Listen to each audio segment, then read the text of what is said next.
Olá, o Central do Esporte está no ar e conosco sempre essa parceria com a equipe do Esporte Sul, Diogo Vedo e Bruno Teste. Tudo bem, gurizada? Beleza, Quintana, vamos lá, né? Repercutir mais esse final de semana aí cheio do Esporte de Santa Maria. Não foi muito bom para os atletas, né? Mas estamos aqui igual um casamento, né? Alegria entre três, né, Quintana? Para começar as notícias, então, falando um pouquinho de derrotas, vamos começar com a dupla Rional, que teve derrotas dentro de campo e também nos tribunais. Isso aí, Quintana. Antes de entrar em campo no final de semana, pela qual a Federação Gaúcha de Futebol veio um balde de água fria nos tribunais, né? Na quinta-feira, em uma audiência, né, um julgamento lá em Porto Alegre, no Tribunal de Justiça Desportiva do Rio Grande do Sul, foi definido então a pena para o Inter de Santa Maria e para o Rio Grandense pelas confusões no Rional, válido pela segunda rodada da Copa Federação Gaúcha de Futebol. Para o Inter de Santa Maria, que foi mais pesada, Quintana, além de R$1.500, desculpe, perda de 3 pontos pela escalação irregular do zagueiro Pedro Cauã, ou seja, perde 3 pontos na tabela, estava com 0, fica com saldo negativo de -3, mais R$500 também por conta desta multa escalação irregular e R$1.000 pelas confusões, a briga após o apito final. Além disso, 2 jogadores pegaram gancho, Quintana. O volante Jardel, 4 jogos de suspensão, e o atacante Luan, esse que nem faz mais parte do elenco colorado, pegou um gancho de 6 jogos. E do Rio Grandense também respingou lá no estádio dos Eucaliptos, mas foi pela briga ao final do jogo, ou seja, R$1.000 e 4 jogos de suspensão para o volante Brian. Ou seja, quem sai realmente perdendo, é claro que as duas equipes saem perdendo desse julgamento, mas o Inter de Santa Maria sai mais penalizado porque escalou irregular o zagueiro Pedro Cauã, menos 3 pontos na tabela, ou seja, saldo negativo do Inter de Santa Maria. Depois dessa derrota nos tribunais, nós tivemos a derrota no fim de semana dentro de campo, mais uma derrota, ou seja, segue essa pontuação -3 para o Internacional de Santa Maria. O final de semana não foi bom nem para o Rio Grandense, nem para o Inter de Santa Maria, começando pelo Inter de Santa Maria, Quintana, que jogou aqui no estádio Presidente Vargas, então... A gente tem algumas imagens do jogo. O Armuro, isso, vamos rodar enquanto as imagens, quando a gente começa essa partida. Enfrentou o Armuro aqui no estádio Presidente Vargas, começou bem o jogo, foi 2 tempos distintos, né, Quintana? A equipe do Inter de Santa Maria poderia ter feito um resultado positivo na primeira etapa, não converteu chances em gols e foi penalizada aí logo no começo do segundo tempo. Muita vontade, muita disposição nesta partida, mas faltou técnico, um jogo muito baixo no nível técnico e Quintana. O pessoal que acompanhou a partida reclamou sobre isso. Sobrou vontade das duas equipes, algumas jogadas até mais violentas por parte dos dois lados, mas faltou mesmo qualidade. Inter Santa Maria, nova derrota, -3 pontos agora, né, como a gente já salientou aqui, realmente se complica na tabela de classificação no grupo D, segue na lanterna do grupo. Diogo, tu já te falaste no programa passado que era de se esperar se a campanha do Internacional de Santa Maria, afinal de contas foi um grupo montado às pressas, ou durante o campeonato foram se testando os jogadores. Mas a cada rodada que passa, ou a cada nova derrota, seja nos tribunais ou dentro de campo, a situação vai piorando, vai se criando um clima de animosidade, um clima até de pressão no estádio Presidente Vargas. É aquilo que eu vinha falando, né, Quintana? É difícil conseguir alimentar um otimismo. A intenção do Inter foi boa, de, né, colocar uma equipe em campo nesse segundo semestre, né, com a camiseta do clube, para não deixar o estádio fechado, que seria uma lástima, mas não pode ser feito assim, né? O Rio Grandense trabalhou essa equipe desde o ano passado, que a gente vai ver em seguida, né? Embora tenha perdido, faz uma boa campanha, mas o Internacional de Santa Maria, a cada jogo piora. Agora, incrivelmente, está com -3 pontos na tabela e só acumula fracassos. Que dá para a gente anotar, né, nas próprias imagens aí, feitas pelo Bruno Melo, nosso colega do Esporte Sul. O Inter até teve chance, até entrou na área, né, mostrou uma evolução, mas a intranquilidade, essa carga de só vinha derrota, a bola queima, o pé já fica pesado e só se agrava. E essa situação de escalação irregular, poxa, a gente viu no Rio Grandense, no profissional há alguns anos, né, esses erros. Isso é inadmissível acontecer, escalar jogadores. Hoje, com a internet, as informações são muito mais fáceis hoje, né? Alguns anos atrás a gente precisava ligar para a federação, né, para conseguir um fax, um documento.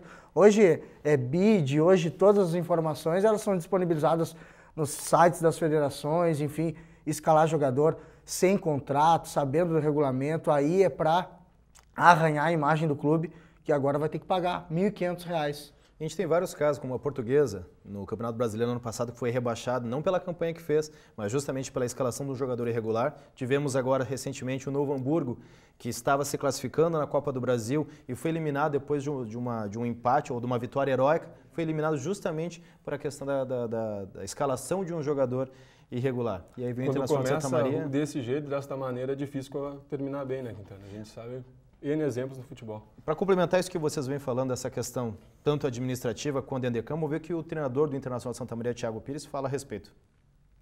Na verdade, em momento nenhum passei isso para eles hoje. Né? Eles não estão sabendo disso aí, vão saber adiante aí. Mas eles não estavam sabendo, até para mim poupar um pouco os atletas, porque a gente precisava vencer essa partida. Esse era o nosso objetivo. E infelizmente não deu hoje. E claro, perdemos 3 pontos, mesmo não tendo. Numa confusão que teve lá no Rio Grandense, no Rio Nau, né, onde 2 jogadores nossos se envolveram, o Jardel e o Luan, né, e também 2 jogadores, o Brian, se eu não me engano, do Rio Grandense, e o próprio Darlon. O Darlon foi absolvido, não sei qual foi o motivo, né?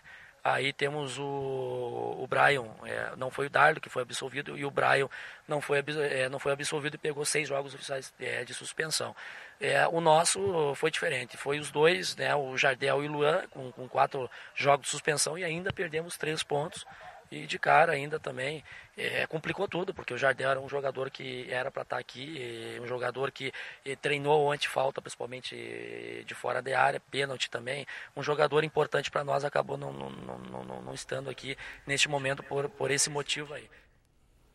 A gente poderia ficar falando um pouquinho mais sobre essa situação do Internacional de Santa Maria, apurar um pouquinho mais essa crise, essa má administração, mas a gente tem bastante assunto aqui no Central do Esporte. Vamos tocar adiante agora. Primeira derrota do Rio Grandense. O Rio Grandense vinha bem na competição, ainda vem bem na competição, na verdade, mas sofreu uma derrota bastante significativa. Dolorida, né, Quintana? A primeira derrota vem em forma de goleada lá em Erechim, no estádio Colosso da Lagoa. O Periquito vinha de 4 vitórias e 1 empate, e nesse final de semana, então, conheceu o primeiro tropeço aí na Copa Federação Goiás de Futebol Sub-19. A equipe enfrentou o Ipiranga, já havia vencido na penúltima rodada, né, Quintana? E nesta última rodada, daí no jogo lá em Erechim, sofreu aí, podemos dizer assim, um pouco com as dimensões do estádio Colosso da Lagoa, se comparado ao estádio dos Eucaliptos, né? O Rio Grandense transformou o estádio dos Eucaliptos numa fortaleza, tanto é que conquistou todos os jogos dentro do estádio, saiu com a vitória, e lá no estádio Colosso da Lagoa, para dimensões maiores, nos maiores gramados do estado, ficou um pouquinho, se perdeu um pouquinho dentro de campo e acabou tomando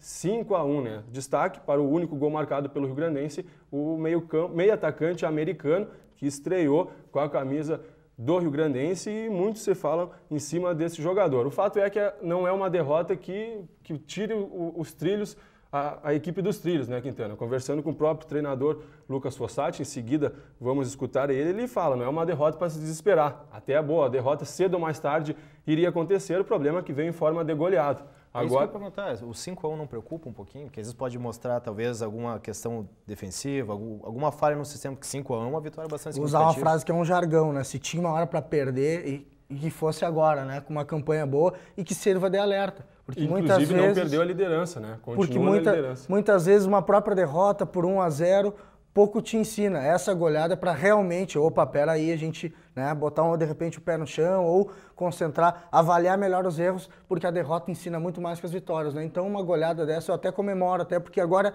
seria o momento certo. É importante salientar, Quintana, que o Rio Grandense tinha um desfalque de 6 jogadores entre titulares e reservas. A equipe foi bastante descontada também, e isso também contribuiu para esse resultado adverso, né? Mas que momento o Diogo comemora uma derrota como essa? Não, diante das circunstâncias, esse resultado eu acho que vai ser benéfico. O Lucas é inteligente, vai conseguir tirar dessa derrota lições importantes para a sequência. Eu acredito muito nisso aí.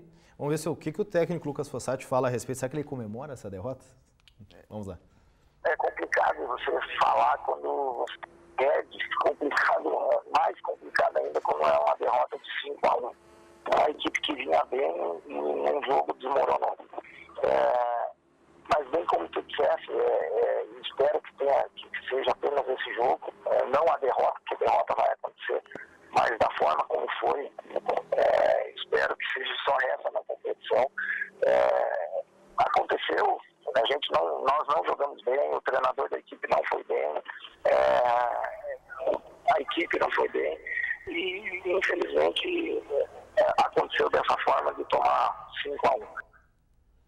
Bom, como vocês disseram, sem terra arrasada, afinal de contas a campanha do Rio Grandense ainda é bastante positiva. Tinha aquela gordurinha para queimar, a famosa gordurinha para queimar no futebol. Continua no líder agora, só 1 ponto em relação ao segundo colocado, com 13 pontos na liderança do Rio Grandense. Para a gente encerrar de Rio Grandense nesse primeiro bloco, tem algum jogador que vocês destacariam que pode ser aproveitado o ano que vem na divisão de acesso? O Bruno acompanha bem mais, né? Mas eu vou destacar sempre o Júnior, o centroavante, que ano passado já foi utilizado pelo elenco profissional e é um menino que eu vejo com muito potencial, né, Bruno? O Júnior, como tu já falou, né, já fez parte do grupo profissional e justamente essa bagagem que ele trouxe do profissional este ano está sendo utilizada e a gente vê, ele chama essa responsabilidade na competição que o Rio Grandense está disputando. Mas Quintana, seguramente, o Rio Grandense tem uns 5 jogadores, claro, não para chegar no grupo principal e decidir, mas para formar um elenco. Para participar do grupo profissional. O Júnior, o Darlin também, um garoto que já passou pelo profissional, meio campo Thiaguinho, ex-Inter de Santa Maria, o zagueiro Ed, ou seja, o Rio Grandense está no caminho certo, com certeza vai aproveitar um desses jogadores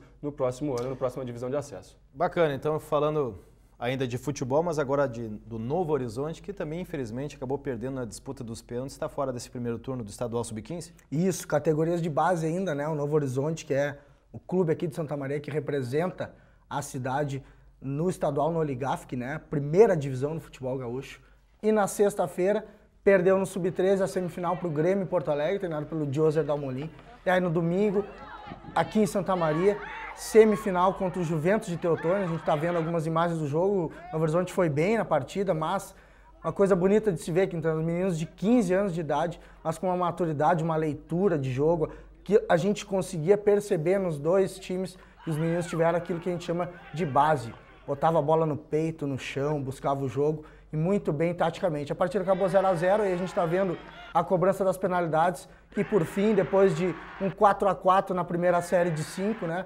O Juventus de Teotônio acabou levando a melhor. O Pedro, meio campo que, por ironia, né, um dos melhores, camisa 10, o meia armador, carregador de bola, que fez o gol do título da Copa Coca-Cola do Novo Horizonte ano passado, acabou não conseguindo converter. Aí a gente está vendo o último pênalti na primeira série alternada, o Novo Horizonte ficou de fora, encerrou essa campanha no primeiro turno do estadual, que tem 6 categorias do Novo Horizonte, do Sub-10 até o Sub-15, 2 avançaram às semifinais nesse primeiro turno, Sub-13, como eu falei, perdeu na sexta-feira e aí não conseguiu chegar à final, mas já nesse final de semana recomeça tudo de novo aí o Novo Horizonte nesse estadual. E para fazer uma última observação desse Sub-15, eu vejo esses meninos que jogam ali, o Vinícius Bevilacqua, o lateral esquerdo Fernando, o próprio Pedro, camisa 10, o Marcos.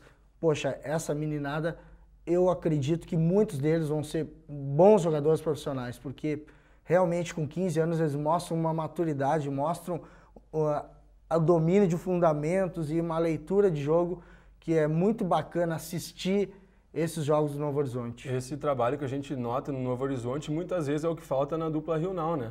É o que falta, essa base, que vem desde a criancinha, desde as categorias inferiores, é o que falta na dupla Rio-Nau, que a gente, quem sabe, é um dos problemas aí que o futebol santamarense profissional se arrasta, né, Quintana? Tu roubou o que eu ia falar. Eu ia falar exatamente isso. É um trabalho bastante interessante de um clube que não é profissional, que muitas vezes, não só a dupla Rio-Nau, muitos clubes não têm esse trabalho de categoria de base, que o Novo Horizonte aqui em Santa Maria tem. Referência nacional, né, nas categorias de base do Novo Horizonte. Tanto com o título da Copa Coca-Cola. Mas, infelizmente, nosso tempo estourou nesse bloco. Voltamos em seguidinha com mais notícias do esporte aqui no Central do Esporte. Fique conosco.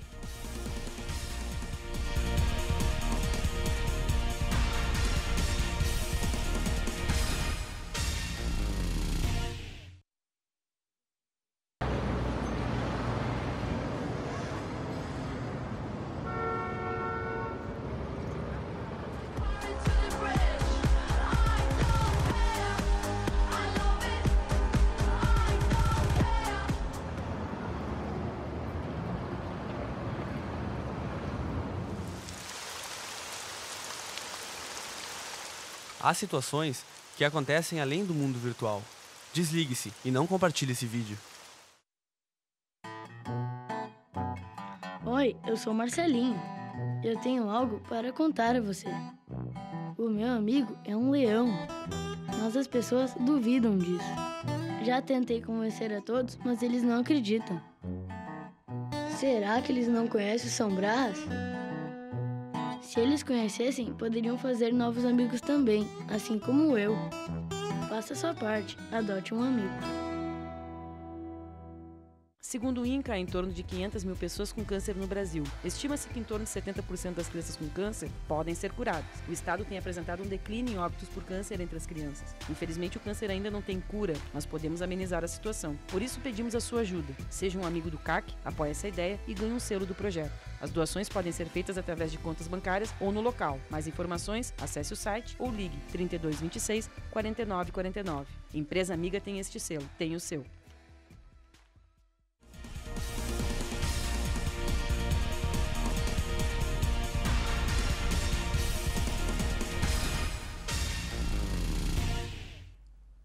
De volta agora com o voleibol, a VF perdeu em casa pelo estadual feminino, gurizada. É mesmo, Quintana, lamentável aí a derrota. Era a chance de assumir a liderança do estadual nessa terceira rodada, sábado no CDM. As meninas treinadas pelo professor Jean-Pierre venceram os 2 primeiros sets, impondo um ritmo forte. A gente está vendo aí as imagens. As meninas, forte calor, né? Vamos ressaltar, mais de 30 graus na quadra do CDM. Isso gera um desgaste. Nos 2 primeiros sets, vitória da VF por 25-22 e 25-18. E, apesar do equilíbrio, elas conseguiram manter o foco e exploraram bem a rede, bloqueios também. Mas aí no terceiro e no quarto set, quando parecia, né, que a vitória seria uma questão de tempo, o Grêmio Náutico União teve força, reacendeu na partida e aí, mais concentrado, venceu por 25-18 e 25-17. E levou o jogo para o tie break, e aí já não valia mais 3 pontos, né? Como a gente colocou na semana passada. A vitória por 3-0 ou 3-1 dá 3 pontos, e é nisso que a VF buscava para chegar à liderança da competição, mas aí no tie break, depois se repetiu o que aconteceu no início do jogo. A VF saiu na frente, até virou 8-6 no tie break, que vai até 15, mas aí na reta final, as meninas do Grêmio Náutico União mostraram mais equilíbrio emocional até e venceram por 18-16, uma derrota dolorida, sentida dentro de casa. Nessa terceira partida, a VF agora acumula 2 derrotas e 1 vitória pelo estadual feminino adulto. Mas é aí, né, para a maratona da VF, já no domingo elas entraram em quadra, e a gente tá vendo o último ponto, foi um ace. Mas no domingo de manhã, já em Santa Cruz, pela fase regional dos Jirgues, volta por cima, 2 vitórias contra a equipe de Estrela e de Santa Cruz do Sul. E aí a vaga na fase final dos Jirgues em Passo Fundo, dia 21, 22 e 23 de novembro, uma maratona de jogos no final de semana para a VF, mas no estadual derrota. E aí a vitória aí no domingo pelos Jirgues, o time aqui de Santa Maria, treinado pelo Jean-Pierre. Para encerrar o vôlei, um parabéns às meninas do vôlei nacional que venceram a Liga Mundial contra o Japão neste domingo. Afinal de contas, o vôlei masculino faz horas que chega na final. Estados Unidos e Rússia tem sido uma pedra no sapato dos brasileiros, mas no feminino vai muito bem, obrigado. Vamos agora de basquete. O Corinthians também, o Bruno Teste já tinha falado na abertura do programa da situação do esporte Santa Maria. O fim de semana não foi muito positivo. E assim como no futebol e no vôlei, no basquete também o Corinthians acabou perdendo pelo estadual sub-14.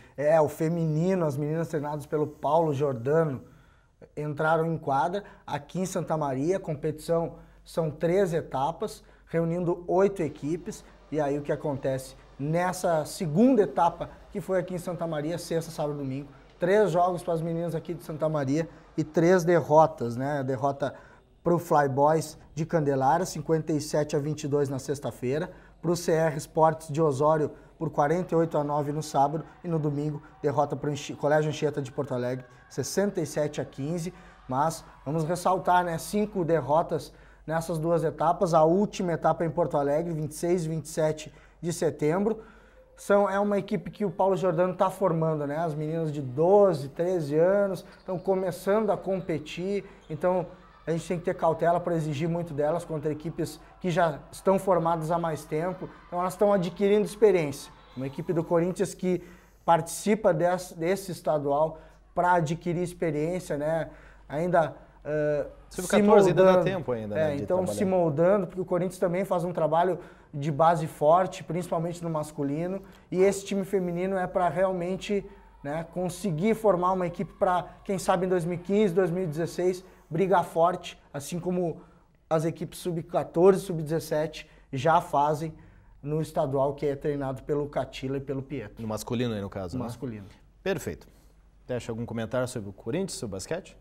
Então vamos agora então ao futsal América, que se despediu da Série Bronze, infelizmente com mais uma derrota. É isso aí, Quintana. 6ª derrota em 6 jogos na segunda fase do estadual Série Bronze. Os comandados do técnico Leonardo Covro viajaram ao norte do estado, lá em Boa Vista do Buricá, e enfrentaram a Abelk, né, que vem sendo uma das melhores equipes desde a primeira fase na competição. Como não tinha mais ambições na competição, Quintana viajou também com apenas 3 titulares, 3 atletas do grupo principal. O restante da equipe foi formado pelos jogadores da base, pelo elenco sub-17, até para dar uma continuidade a esses jogadores que já que estão bem na competição sub-17, já serviu como preparação para a garotada. Mas lá em Boa Vista do Buricá, nova derrota, 10-2 no placar, fecha 6 derrotas e 6 jogos, Quintana. Realmente é uma campanha melancólica, podemos dizer assim, do América na Série Bronze, né? Foram 12 derrotas desde a primeira fase, 1 empate e apenas 3 vitórias, né? A última vitória, já falei no último programa aqui, foi lá em maio, ou seja, um bom tempo que não teve esse sabor da vitória e agora encerra sua participação no estadual. Vamos ver o saldo, o que a comissão técnico-presidente do time, o ala do time, falou sobre essa campanha do América.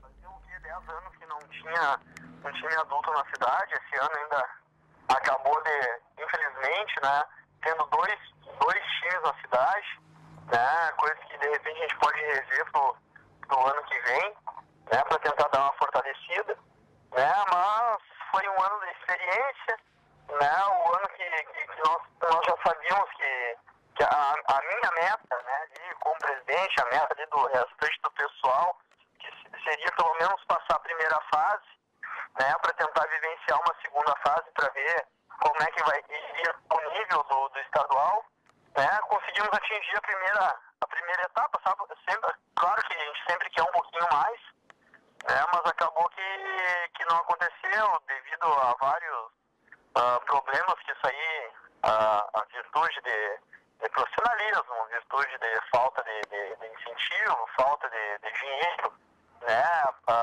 Isso de auxílio para os atletas, né? E então foi bom para ter vivenciado isso aí. E para encerrar então de futsal, nós temos também a questão da Associação Amigos Rio-Grandense, que tropeçou no estadual sub-17. Exatamente, Quintana. Segunda partida pela segunda fase do estadual sub-17 e tropeço da equipe esmeraldina, né, da Associação Amigos do Rio Grandense. Também vinha uma sequência boa de vitória na competição, eram 6 jogos sem perder, 5 vitórias e 1 empate entre primeira e segunda fase, mas diante aí da União Jovem do Rincão, uma das equipes favoritas ao título nesta categoria, comandados Lucas Belo, então sucumbiram, né, 7-3 lá no Centro Desportivo Municipal, jogando em casa, mas como comentávamos ao fim da partida, né, era um resultado, claro que a derrota, ninguém queria a derrota, mas já era um resultado esperado, tamanha superioridade da UJR, e como eu falei, um dos times principais favoritos ao título nessa temporada. Beleza, agora nós temos então, fechamos de futsal? Então vamos agora com a agenda dos eventos, das atividades esportivas. Eu ia dizer para o fim de semana, na verdade a gente já começa na quarta-feira, né? Vamos pedir para o Robson então lá em cima rodar para nós o que nós temos de atividades esportivas a partir de quarta-feira então.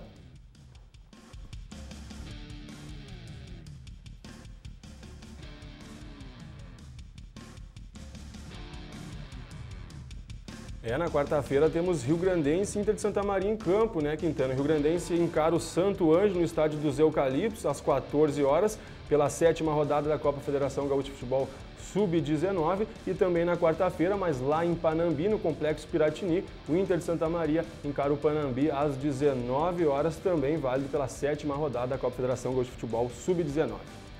E ainda no sábado, né, o Rio Grandense volta a campo contra o Panambi, dia 30, o jogo fora de casa, lá em Panambi, às 3 da tarde. E o Inter de Santa Maria volta a campo no domingo, aí recebe Ipiranga, forte equipe de Ipiranga, mais uma vez no Presidente Vargas, 3 horas da tarde. Pelo estadual sub-15 de futsal, o América encara o seu segundo jogo por essa segunda fase, compromisso lá em Porto Alegre contra o Colégio Anchieta, às 15 para 1 da tarde.